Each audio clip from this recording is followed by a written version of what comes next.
Eva dan teman-teman, perkenalkan kami Nicole, April, Ari, Selin, dan Naura dari fase E1.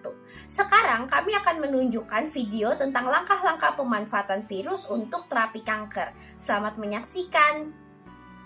Virus dikenal dalam sejarah manusia sebagai agen infeksi yang sangat merugikan, dan infeksi virus bertanggung jawab atas 15% kematian akibat kanker. Meskipun demikian, virus tertentu bisa menjadi teman bagi kita. Pada akhir abad ke-18, Edward Jenner menggunakan virus penyebab cacar sapi cowpox untuk melindungi manusia yang terinfeksi dari virus yang mematikan, yaitu penyakit cacar atau smallpox. Hal ini membuat penelitian selanjutnya mengarah pada pengembangan virus menjadi senjata melawan beberapa penyakit. Salah satunya adalah kanker.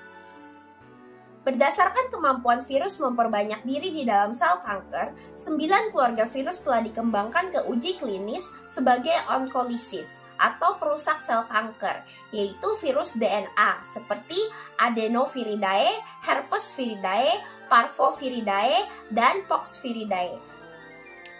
Selain itu, ada virus RNA seperti Paramyxoviridae, Picornaviridae, Reoviridae, Retnoviridae, Habdoviridae.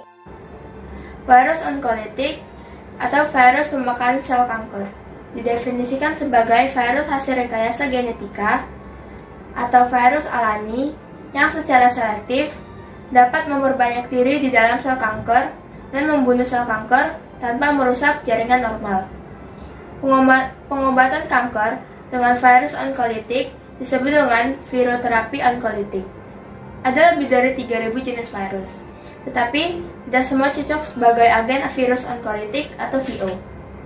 VO harus bersifat non-patogenik atau tidak berbahaya bagi sel normal, memiliki aktivitas membunuh sel kanker secara selektif, atau dapat direkayasa untuk memunculkan gen yang telah dipersenjatai melawan sel kanker. Pada gambar di sebelah kiri, partikel virus tidak dapat memperbanyak diri di dalam sel normal. Sedangkan di dalam sel kanker, virus dapat memperbanyak diri hingga sel kanker yang baru. Efek anti-kanker dari VO memiliki dua mekanisme, yaitu onkolosis, merusak sel kanker, dan memicu terbentuknya kekebalan sel alami terhadap sel kanker. Perbaikan virus di dalam sel kanker target akan menghasilkan protein sitotoksik, meracuni sel kanker, mengambil alih proses pembuatan protein sel, dan akumulasi virus baru. Semua itu dapat menyebabkan sel kanker mengalami kerusakan, lisis, dan pelepasan virus ke dalam sel kanker di sekitarnya. Virus baru yang dilepaskan mampu menginfeksi sel-sel kanker lainnya, sehingga mengakibatkan kematian massal sel kanker karena serangan virus. Virus yang direkayasa dapat digunakan sebagai pembawa gen terapeutik gen yang diinginkan, termasuk untuk pendampingan obat, proaktif enzim, pemicu aktivitas sistem imun sitokin, dan penghambat RNA pada sel kanker spesifik. Penggunaan virus sebagai perusak sel kanker atau viroterapi memiliki sejumlah kelebihan potensial dalam pengobatan kanker saat ini. Yang pertama yaitu resistensi yang rendah sel kanker terhadap virus, karena virus menggunakan beragam metode penghancuran sel kanker yang tidak mengakibatkan atau memerlukan proses kematian sel terprogram, atau disebut juga dengan apoptosis. Pertumbuhan virus yang spesifik pada sel kanker tertentu akan membatasi efek buruk pengobatan. Yang kedua, virus perusak sel kanker juga mampu menghambat aliran darah menuju sel kanker sehingga secara tidak langsung akan menyebabkan kematian sel kanker. Beberapa strategi lain yang digunakan untuk meningkatkan kemampuan virus perusak sel kanker adalah dengan modifikasi protein permukaan virus yang berperan dalam infeksi, sehingga mempermudah virus untuk masuk ke dalam sel kanker target dan memanfaatkan enzim yang banyak dihasilkan di sekitar pertumbuhan sel kanker. Selain itu, penyisipan materi genetik ke dalam genom virus juga dapat dilakukan, sehingga membatasi keperbanyakan sel kanker baru, serta rekayasa genetik agar virus mampu mengeluarkan senyawa anti kanker bawaan saat memperbanyak diri di dalam sel kanker. Mekanisme pada virus onkolitik dalam pembunuhan sel kanker. Yang pertama itu target pada proses transkripsi, yang berarti virus memperbanyak diri pada sel kanker dan tidak pada sel normal. Yang kedua itu target pada proses translasi, yang artinya virus hasil rekayasa kehilangan sifat aslinya, dan sel kanker terus membelah. Dan pada saat sel normal menghentikan pembunuhan sel sekitarnya, virus tersebut pun itu mati.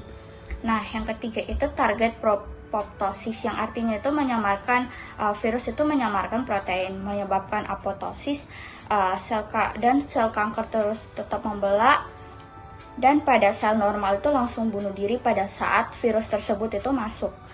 Nah, yang terakhir itu target transduksi, yang berarti virus hasil rekayasa yang memanfaatkan reseptor sel kanker untuk masuk.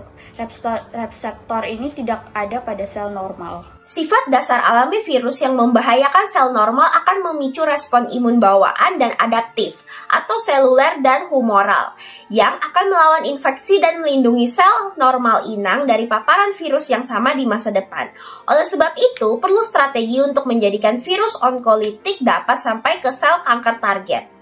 Adenovirus yang membawa senyawa dengan target sel kanker dan telah dilapisi dengan polimer menunjukkan kemampuan untuk menghindari sistem imun alami. Selain dengan strategi tersebut, penggunaan tipe yang berbeda dari jenis virus yang sama dapat membatasi pengembangan antibodi antivirus. Pengurangan antibodi antivirus dengan penambahan senyawa siklofosfamid atau steroid sebelum pemberian terapi virus onkolitik juga memiliki potensi sebagai strategi untuk memungkinkan terapi berbasis virus dalam menghindari mekanisme pertahanan terhadap virus. Strategi perawatan menggunakan viroterapi harus dirancang agar selain memungkinkan virus untuk menghindari sistem imun alami tubuh sebelum mencapai sel kanker, juga untuk memungkinkan viroterapi memacu sistem kekebalan anti kanker alami. Terapi berbasis virus dapat digunakan untuk mengganggu senyawa penekan sistem imun dalam sel kanker dan merangsang respon imun anti kanker alami tubuh. Penyisipan gen yang merangsang sistem kekebalan tubuh inang seperti interleukin, TL, faktor nekrosis tumor, TNF, interferon K, dan sel T untuk mengenali dan menghancurkan sel-sel kanker baru ke dalam virus juga merupakan strategi yang telah digunakan. Gambar kiri, virus yang telah direkayasa mengandung selumbung anti-imun akan menuju sel kanker target dengan mengelabui sistem imun bawaan. Oke, lanjut pada gambar selanjutnya. Setelah menginfeksi sel kanker, virus akan mengaktifkan sistem imun adaptif sehingga sistem imun tersebut itu akan mematikan sel kanker. Demikianlah langkah pemanfaatan virus untuk terapi kanker, di mana tidak semua virus itu bersifat merugikan manusia, jika dapat dikelola dan dikembangkan secara tepat dan benar. Terima kasih untuk perhatian Ibu Eva dan teman-teman. Bersama kami Nicole, April, Ari, Selin, dan Naura. Semoga video kami bermanfaat. Terima kasih.